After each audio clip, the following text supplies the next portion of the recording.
Ms. Gilliard will be here hopefully shortly, and she can take over. Yeah, we have, I believe, Ms. Rivera is gonna be coming, and you wanna put it on there? Well, look, we don't have to have one. It's all right. We'll make do. Probably in there. Flexibility is my middle name Well, this can we week. even make a decision since the governor's got all up in Well, we're not his? making a decision today. We'll just start without it. It's okay. We're That's just all gonna right. have a I'll presentation. just talk and we'll make it very informal. I am so sorry for being late. It's been a morning of amazing partnerships and meetings and running, so please accept my apologies. I wanted to start off this morning by saying, and was hoping to show you a few pictures of our team, but most of you probably know these amazing folks anyway. So I wanted to start by just talking about our math adoption team and honoring and thanking them for the work that has been done in this process. They started back in August of this year. And actually, truth be told, they started before I came back on with Putnam County Schools. We had two of our amazing math experts help in the development of some of the curriculum. Some of our publishers actually came to two of our people and said, can you review this? Can you use your expertise? Can you look over that? And I think that speaks so highly of the folks that we have in our district, that people are coming to them as experts and saying, take a look, give me your feedback, before they even went before the state to attempt to get on the short bid list. So I wanted to just take a moment and say that. And I want to also thank Vanessa Galnick. She's our math content specialist for Putnam County Schools. And when we gave her this task of helping us work through the math adoption process, she had never done this before, and she took it on with such a smile and such a positive attitude, and worked countless hours into the evening, lots of weekend texts and emails back and forth, trying to make sure that this process really took into account all of our teachers' input and the needs of our students. So she kept that at the forefront throughout. We had a variety of teachers, coaches, administrators who spent the year really digging in to this process. And so I say all of that in lead to what I have to share next, which is that 2 weeks ago, we had an executive order from the governor who said that he wanted, that we're going to eliminate the Common Core standards from our Florida standards. And there were several other things that came out in that executive order. That was thing one. He also said that DOE must present new standards to him by January of 2020. And then the third thing, there were lots of other things, but the third thing that really is close to my role in my heart is this idea that in the coming year, there will not be any changes to the assessments or the school grading formula. So that, I think, is important for all of us to keep in mind and to know. 2019-20, there will be no changes.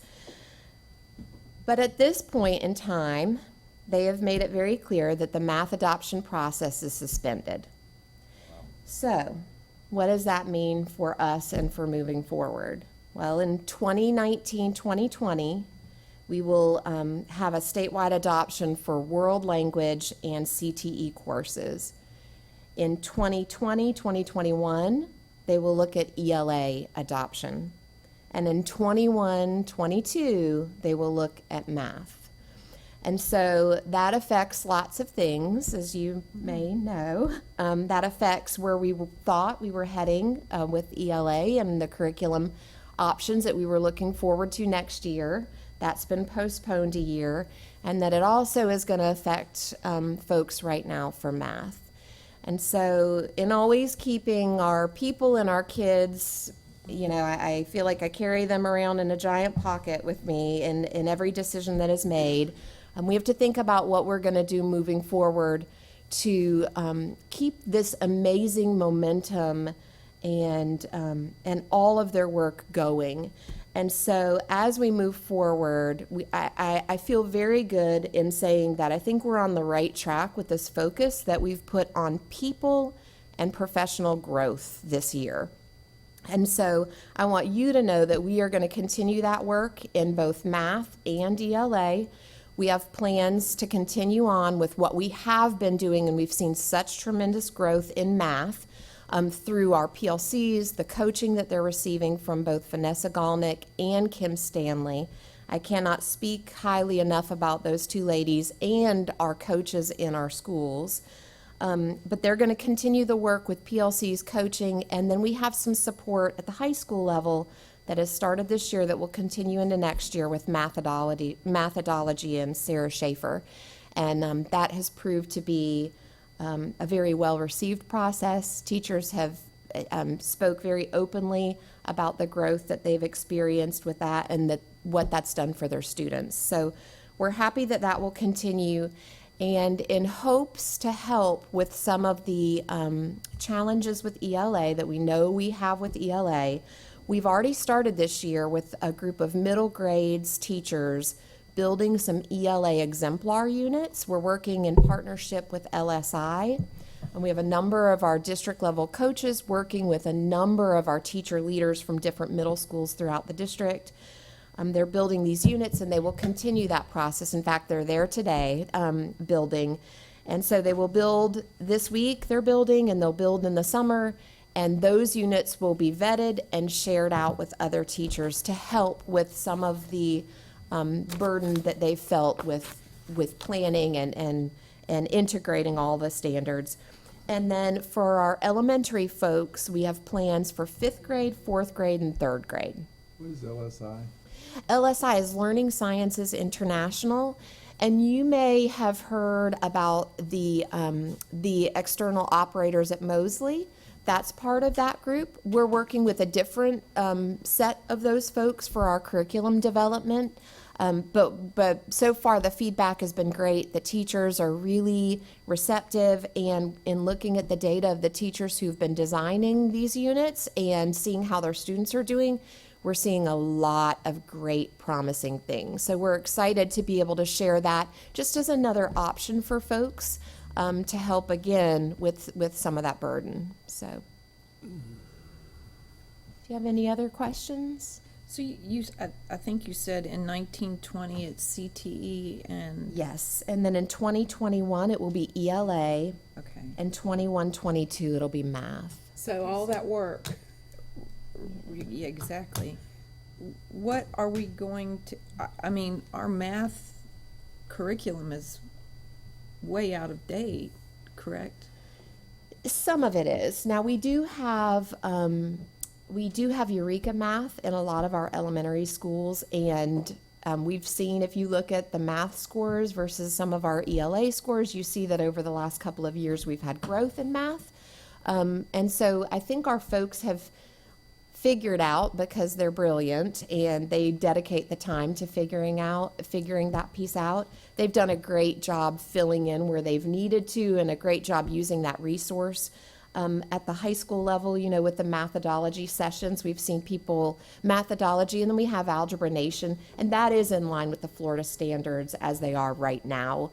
So we'll just continue chugging along, doing what we've been doing for the next 2 years, and The only reason we've gone this far is people like Jeb Bush controlled Rick Scott's opportunity to run for, I'm being honest here. I mean, it's the textbook lobby and curriculum books and designs. There's so many political traps and lobbying efforts that it's, just to get on the Florida approved list is a big money grabber. So, we have to deal with, I hear people say, why don't you start teaching this or that? And they don't understand, you got to do what the state tells you, and whether you agree or not, it's not too good. But go ahead, I digress, I know. And I'll just say again, it goes back to our people, and we have amazing people. My first instinct was to reach out to all of our folks who served in leadership roles on the committee and just say, I know you've heard, I'm so sorry. And the messages that I've received back, I hope they don't mind me saying, but I was sharing with Laura this morning, it's such a great place that we're in right now with culture, because you have people who reach back out and say, yes, it does stink, but here's what I know. This was a great process. And when this comes around again, it will be that much better because of what we've done now. And I just think, wow, I think it just speaks to the grateful way to culture handle of it, our yeah. district. Yeah, we have people who, no doubt it's a challenge and, they face these barriers, but every time they overcome them and they just keep doing what they do because they love their kids and they love this community. So, Would you share who was on the committee? oh, there were so many. On our main core, though, I'll share with you, the core who started were Vanessa Galnick, Michelle Tucker at Palatka High School. We had Megan Morris, let's see, Bobby Okeson out on the west side. We had Chris DeLuca. I mean, there were just so many. In totality, I think we ended up with in the 40s, around in the 40s of folks who at some point in the process came together, most of them multiple times. I will say that. It was a dedication of a lot of time and energy. And I shared with you all last time I was here, a dedication of time and energy, but also they were so reflective of their own practices and what their kids really need. I just can't say enough about all of them, but I could get you guys a list too, no, it's okay. as I was well. just- Yeah, I'm just very, Give a shout out. it to makes them. you proud to work in this district. It makes me very proud to be back in this district to work with folks who are so professional. Jen, can I and put you on the focused. spot, and maybe Laura may want to jump in, but the last 2 days, we've actually met with principals from, yesterday was all elementary principals, and the day before were secondary, and that was really their mid-year data presentations. But I think, without getting in all the data, I think what has come out of that is the sharing of instructional practices and that type thing. Can you comment about that and maybe bring the board up to date on just what the last 2 days, kind of what happened over the last 2 days? Sure, I can, and I'm going to count on my friends here to chime in as well. And she's gonna steal Jonathan's thunder. Yeah, and I don't want to do that. I know don't we're going wanna to hear do about that. school improvement. I know. So we do our mid-year data and admin conversations to kind of get a temperature check as to where we are and what adjustments based on the data that they've pulled and where they feel like they're doing really well, what types of things they could do, and they share what those mid-year adjustments are gonna be that will positively impact the school grades. And then because they do it as a group, and they're sharing out their data, and they're sharing out what their changes are gonna be, then everybody gets a part of that conversation, and they have a takeaway of, well, I could do that too, that's interesting, or, wow, I really think your cell over here on learning gains in math is like crazy high, how are you doing that? So it gives a really good opportunity for conversations across the group that's alike in that same quest to be better and to help make those adjustments so that we have, 10 weeks we were just talking about before our next test? What do these next 10 weeks look like? And where we can push a little bit more. That's it. But I'm not going to steal any more of Jonathan's Yeah, I'm thunder. sorry. Thank you, Laura. Thank you so much, Jennifer. Thank you, Jen. I appreciate It's it. always good to hear from you. Appreciate all the hard work and I've been through it before with other adoptions over the years, and it's always it never ceases to amaze you how hard some of the teachers work to really make it work. Well, I will say, all of the principals were really sad when we told them that we were going to suspend the adoption, because they were really looking forward to it too. It was interesting to see everybody's expression. Well, board members, do you have any more questions? Well, I do, and this has nothing to really, well, I guess it does. When we adopt a math curriculum, are we buying books like we used to, or is a lot of it online now, or how is it as expensive as it used to be, more expensive? Oh, yeah, they It's make as money. expensive as it ever was. And they do have digital resources, and so actually with this adoption, elementary had 2 that were Jen, did you cover this? I did. Okay. Elementary had 2 that were very, very close, and secondary had 2 that were very, very close. And one of them was pretty inexpensive, but it was all, it wasn't as expensive as a textbook. This is the secondary one specifically. but it relied heavily on everyone having access to Yeah. a Chromebook. And the principals really felt like that was not a Chromebook, but a computer. That was Scary. something that was a little scary for them. And so that was, like, they really Okay. wanted to go back to the paper pencil. You know, you have a hardbound textbook. Really, actually, both of the curriculums for elementary were consumables that would come in and you would have them every year. Kids, and I've been helping for the last couple of years do homework out of the elementary books, and now I will tell you that they use them, and they are consumable, because they have to, I mean, they take them home and they really work. They have to call mom and dad or grandpa to come help them with it, so, pretty neat. But so they, when we get our instructional materials allocation, 50% of it has to be spent on things that you have already adopted. It must be items you've adopted. That's why this adoption process is so important. And then you can have 50% for things that actually support standards. But to be realistic, that whole amount they give us barely covers an adoption for something like this. And that's one of the conversations we were in, we took a trip with the high school principals, and on the way back, we were talking about the ELA. This announcement had not been made. But they were talking about the ELA adoption and how they were looking forward to the ELA adoption. And I said, you spent so much, what you chose for math is so very expensive that we won't, I can tell you, we're not going to be able to buy K-12 for ELA. We're going to have to focus on the group that we know needs the materials first. I said, because we just don't have enough money. And so that the adoptions are very, very expensive. And when you know you're going to have one that you're going to have to purchase for all the way, you really should have to be saving that money for a couple of Yes. years so that you can make that adoption. How long is an adoption for? I forgot. It's usually 5 years, but on this case, they're going to have a couple of extension years because it will be beyond that time. Okay. So when was the last adoption? We did science last year, so they have the new science textbooks this year, and then we did. That's K through 12. It is, although on some of On the those, higher courses that are very, very expensive, and there might be one classroom, we don't buy the whole thing because Yeah. we can't afford it. And Right. honestly, we didn't buy we kind of held back on some of those pieces because we were gonna have to buy K-12 math this year. So we were already trying to roll some money to afford this, adoption. When y'all do that, do y'all have to work with Rhonda to see what you can afford and can't afford, or you just get it and hope we got enough money for it, or? Well, the state gives us an actual allocation for that, and it rolls. So if you don't spend it, you don't Oh, lose okay. it. Which is why, when we were buying science, we didn't just buy everything in the world, because I knew that math was gonna be more Those expensive. days are gone. So Yes. when was the last math adoption then?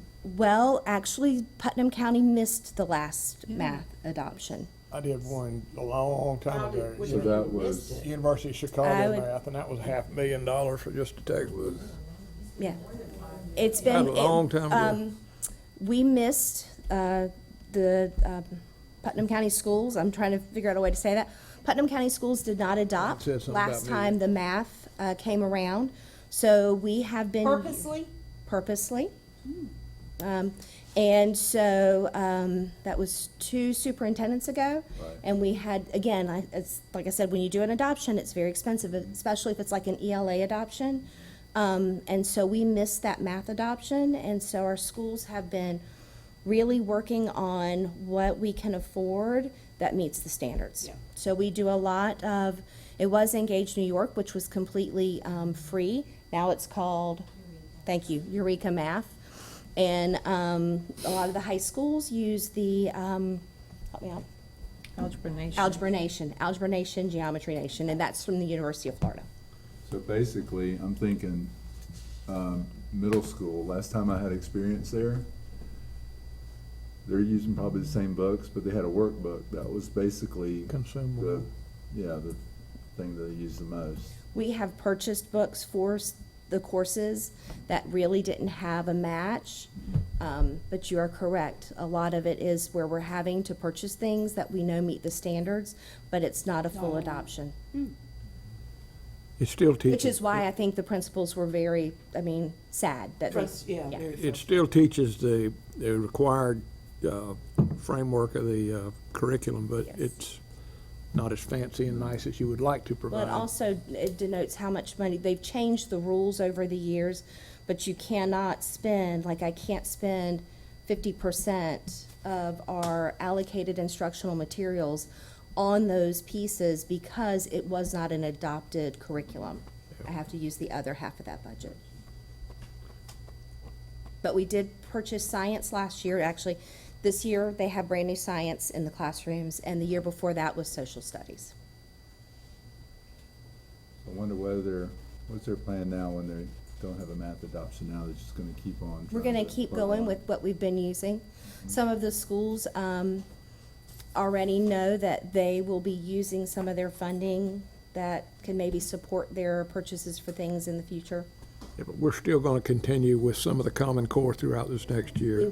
We got that transition period with the governor. We will need to teach Florida standards until we know what the new standards are and the assessment that goes along with it. Keep your fingers crossed that DeSantis doesn't go crazy. Well, there'll be another year like we had in 15 where it'll be, when they do start the new testing, We would assume that they'll have a gap year where Right. we're kind of getting there the won't baseline. be learning gains, just proficiency. That would be wonderful if they would do that, but Yeah, it'll be a while. I just wish they'd go back to the national standards and compare apples to apples instead of apples to oranges but everybody wants to be the savior of education and play the political numbers. I get it. I've watched it happen. Any other questions? This doesn't have to do with the books, but, I've heard some parents complain that teachers don't have enough with just the iReady.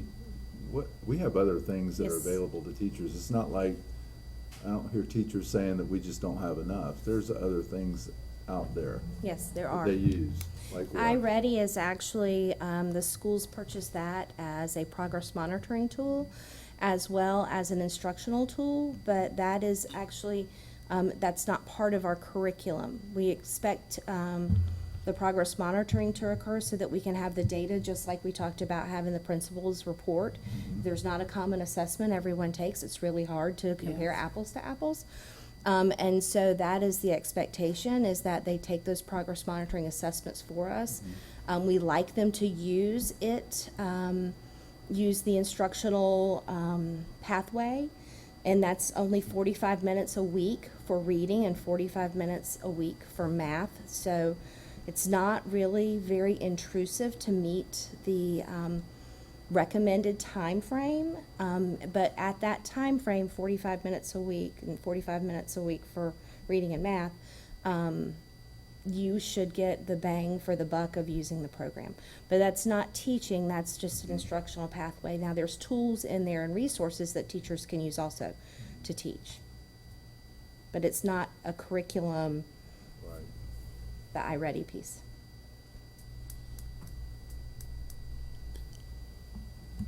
Does anyone else have any questions? Ms. Crawford? Well, think hard about it while I ask the others, because I know you'll come on at the last minute. Ms. Pickens? I don't have any questions. I'm just concerned about our math, like I'm sure everyone is. In my head, I'm trying to think of a way that we can help them be more prepared. I see visions of our math teachers every morning at Crescent City High School having to run off copies of stuff. And, and as a kid, I wouldn't like that either. I wouldn't like a copy of something I'm a book person, not an iPad person, a book person, and a paper person. So I don't know. I would think everyone here would be very receptive to doing everything we could to help the math teachers get through this time. For Algebra 1, Geometry, and Algebra 2, we do use every one of the kids get the student workbook that's actually developed from the University of Florida, which is, give it to me again. Thank you, it's Algebra So Nation, that's what Geometry they do Nation. use. The University of Florida actually created that curriculum. They have videos that go along with it and that the kids can sign in, but every one of our schools do get that as a student workbook for each student. So they actually have a workbook. They're very, like, they're only like $7 a kid, so that is very easy to purchase, and we do that every year. We're going to be hamstrung by the delay of the changeover by the governor. Anyway, we're gonna have to just comply and get through this year like you guys were talking about, so it wouldn't really be practical to buy brand-new books because you don't know with the textbook lobby if the governor's gonna come in with a whole new set of friends. I would encourage you to look at our math scores across the district. They actually are better than our ELA scores. And so I think our teachers, with the professional development we've provided over the years, and the support with coaching, I think that has actually been an easier toehold to gain some momentum than our ELA has. We've done a lot of purposeful training with teachers, K through algebra. We do support networks, and they've gotten a lot of training, and if you look at the data, it'll show that that's actually a better place for us than ELA. Even not having had an adoption for the previous time. Thank you. Mr. Superintendent? We're good. We're gonna need to transition in just a minute into our workshop. Yes, sir. Whenever you adjourn the meeting, and I don't know if you wanna take a short recess or. Let's take a short recess. I'm gonna adjourn the meeting.